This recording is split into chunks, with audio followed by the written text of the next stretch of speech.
Hello everyone, আসসালামু আলাইকুম। কেমন আছেন সবাই? আমি আজকে খুবই মজাদার এবং ঝরঝরে সবুজ রেখে কিভাবে ঢেঁড়স বা ভেন্ডি ভাজি করা যায় তার একটা রেসিপি শেয়ার করব। তার আগে বলে নিচ্ছি, আমার ভিডিওটা যদি ভালো লাগে প্লিজ একটা লাইক দিয়ে যাবেন।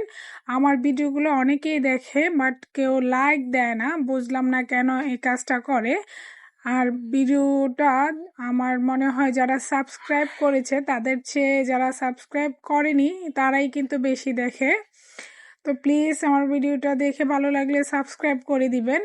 আমি এই যে ভেন্ডিগুলো কেটে নিব। এখন আমি কিছুটা অ্যাঙ্গেল করে কেটে নিব। আমি ভালোভাবে ধুয়ে পানি ঝরিয়ে রেখেছিলাম। অবশ্যই খেয়াল রাখতে হবে ঢেঁড়সটা ধুয়ে পানিটা যেন গায়ে লেগে না থাকে, তাহলে দেখা যায় কাটার সময় অনেকটা আঠালো ভাব চলে আসে।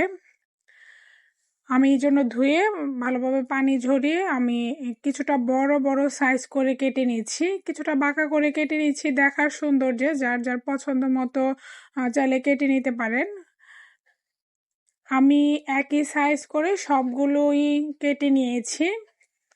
এই যে সবগুলো প্রত্যেকটা সাইজই সমান। আমি এখানে একটা আলু ব্যবহার করব মিডিয়াম সাইজে। আমি আলুটাও কেটে নিব, ছোট ছোট কিউব করে আমি আলুটাকে কেটে নিব।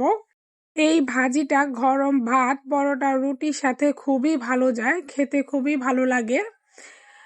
আমি সবগুলো আলু একই সাইজে কেটে নিয়ে এর মধ্যে সামান্য পানি দিয়ে রাখবো যেন আলুটা কালো না হয়ে যায়।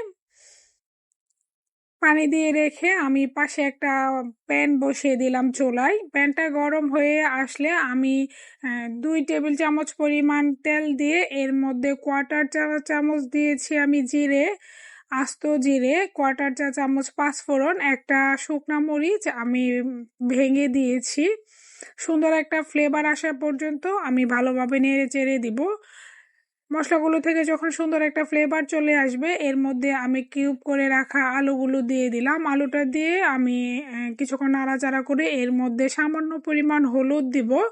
হলুদ দিয়েও আমি আবার কিছুক্ষণ নেড়ে চেড়ে একদমই 1 চিমটি পরিমাণ লবণ দিয়ে দিব, জাস্ট যেন আলুটার মধ্যে মিশে। আমি আলুটা ভালোভাবে নেড়ে চেড়ে এর মধ্যে ঢেঁড়সগুলো দিয়ে দিলাম।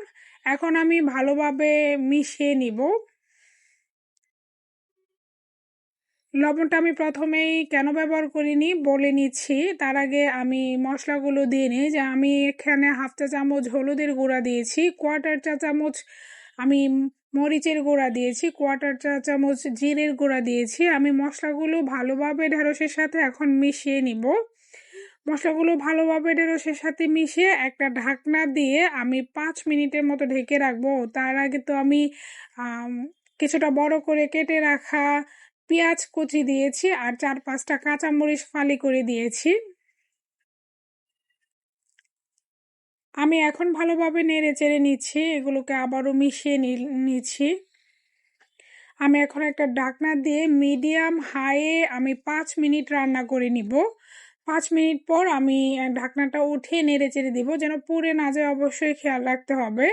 ভাজিটা মিডিয়াম হাইয়ে রাখার কারণ হচ্ছে ভাজিটা যেন ঢেঁড়সটা অনেক সময় পিচ্ছিল হয়ে যায়, ওই ভাবটা চলে আসে না। আমি আবারও 2-3 মিনিটের মতো ঢাকনাটা দিয়ে রেখে দিলাম। আমি এরই মাঝখানে কিন্তু আবারও কিছুটা লবণ ব্যবহার করেছি, যেহেতু আমি প্রথমে খুবই অল্প লবণ ব্যবহার করেছিলাম। পরবর্তীতে লবণটা ব্যবহার করলে দেখা যায় পিচ্ছিল ভাবটা একদমই আসে না। কাঁচা অবস্থায় লবণটা দিলে দেখা যায় পিচ্ছিল ভাবটা চলে আসে। এই যে আমি দেখিয়ে নিচ্ছি আমার আলুটা একদম সিদ্ধ হয়ে গিয়েছে। আমি এখন ধনিয়া পাতা দিয়ে নেড়ে চেড়ে চুলাটা বন্ধ করে সার্ভ করে দিব। দেখতে পাচ্ছেন একদম সবুজ এবং ঝরঝরেই রয়েছে ভাজিটা। ভিডিওটা দেখার জন্য সবাইকে অসংখ্য ধন্যবাদ। ভিডিওটা ভালো লাগলে প্লিজ একটা লাইক দিয়ে দিবেন। চ্যানেলটা সাবস্ক্রাইব করে না থাকলে চ্যানেলটা সাবস্ক্রাইব করে দিবেন, ভিডিওটা শেয়ার করে দিবেন। সবাইকে ধন্যবাদ। আসসালামু আলাইকুম।